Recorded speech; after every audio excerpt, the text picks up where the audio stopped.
Hi, I'm Jamie Miller, a registered SQF consultant and food safety consultant at Kellerman Consulting, and you are watching our video series on environmental monitoring programs. As we continue our look at advanced practices in environmental monitoring, we need to look at strategies and patterns for swabbing to assure that we are successful in tracking down pathogens and eradicating them before they get near areas where equipment or product is at risk. As with our episode on drains, this episode is appropriate for existing environmental monitoring programs that are currently being maintained in the facility. For programs that have or intended to develop complex swab schedules with trained and knowledgeable employees, setting baselines, randomizing, and directionally swabbing from areas of greatest concern to lower risk areas, and are crucial to building effective and sustainable swab programs.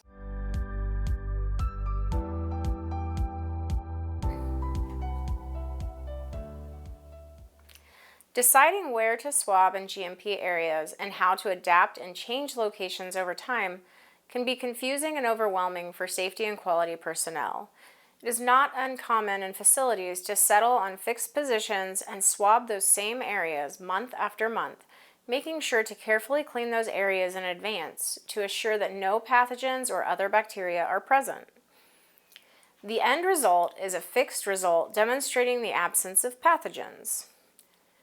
The problem with taking this approach is that while we can build up data showing that we are swabbing, and it is satisfying to ownership, regulators, and auditors that we have proof of pathogens not being present, problems may be present and growing elsewhere in the facility, and nothing is being done to stop it.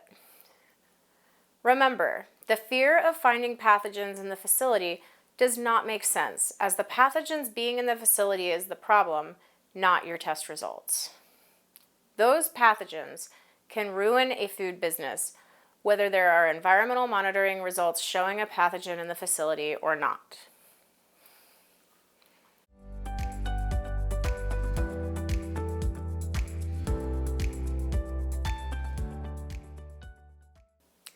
The best place to start in a complex environmental monitoring program is to establish a baseline. Baseline swabbing is setting an event with a large number of swabs to determine the state the facility is in on that chosen date. Ideally, we'd see a baseline swabbing as part of every environmental monitoring program, and this is often the advice given from laboratories and scientific sources. The difficulty in baseline swabbing is cost and time associated with suspending operations for a long enough period of time to swab large sections of GMP areas. To go along with those delays, there is a wait time for the test results and the cost of the swabs and testing, which can be in the tens of thousands of dollars, where hundreds of swabs are taken, and more if we get positive results and have to do deep cleaning and follow-up tests. If the cost and time required to perform baseline tests are not limitations for operations, as for facilities with internal laboratories capable of pathogen testing, Kellerman Consulting does recommend comprehensive baseline testing with a large number of swabs covering the base of all key equipment, high traffic areas, and at-risk locations with exposed food. Where this is pursued, consultation by a laboratory or cleaning and sanitation expert is also recommended to assure best practices during the baseline.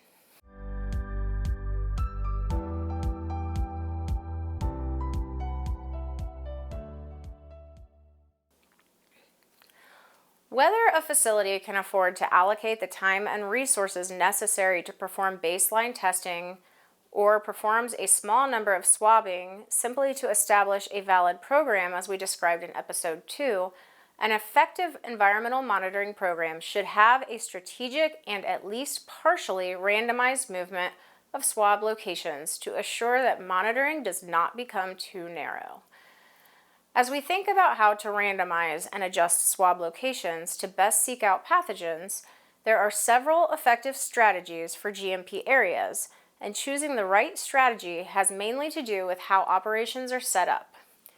The first such strategy is to select the highest risk areas and establish a set number of swabs very close to that area followed by a moving of swabs away from those high-risk areas towards areas deemed lower risk. An example of this would be to select 6 to 10 swab sites in a straight line next to production kettles or mixers that have exposed product loaded into them and are cleaned daily. With that set row of swabs, a diamond or X pattern of swabs moving back from that row towards staging or warehouse areas, and having only that diamond or X pattern move to a different area of the production area for each swab event may reveal a specific area of contamination by pathogens while demonstrating that the high-risk area is unaffected.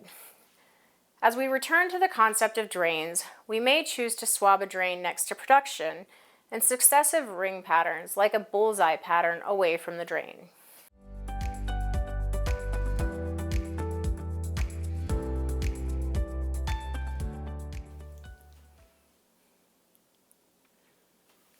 Even if swabbing based on patterns is not feasible, the rotation and movement of swab locations from swab event to swab event is important. If the facility has multiple rooms, making sure to swab each of those rooms over the course of several swab events, if not every time your team swabs, is a very good idea. It is also important to choose non-GMP areas such as break rooms, changing areas, R&D, or other administrative areas near GMP entrances as part of a site selection over the course of a year, as these areas could have bacterial activity that can migrate into production, and finding it in those areas allows for greater flexibility in remediating the pathogen risk. If a facility chooses to move, rotate, or randomly select environmental swab locations, remember that the swab schedule and site location list are required tools for the program and can be used to plan ahead on when sites are going to be swabbed in the future. It can still be randomized in the schedule, such as where one or more swab locations are designated, as to be determined by the person swabbing.